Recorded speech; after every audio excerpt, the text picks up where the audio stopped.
Balochistan high court کے chief justice نعیم اختر افغان نے بسیما میں جوڈیشل کمپلیکس کی عمارت کے افتتاحی تقریب سے خطاب کرتے ہوئے کہا کہ سائلین کو گھر کی دہلیز پر فوری انصاف فراہمی مشن ہے۔ بسیما میں تعمیر ہونے والا جوڈیشل کمپلیکس کی یہ عمارت انصاف کا قلعہ ثابت ہوگا۔ ان عمارتوں میں کچھ روحانیت ہوتی ہے۔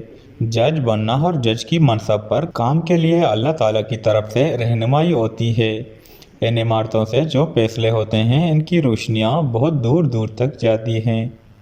مزید انہوں نے کہا کہ عوام کی عدلیہ سے بہت سے امیدیں وابستہ ہیں جو جلد انصاف کے تقاضے کو مد نظر رکھتے ہوئے بروقت انصاف دلانے کی کوشش کرتے ہیں۔ تقریب سے بلوچستان ہائی کورٹ کے justice Muhammad Hashim Khan Kakar, justice Abdullah Baloch, Balochistan high court bar کے صدر عبدالمجید کاکڑ اور دیگر اعلیٰ حکام نے خطاب کیا۔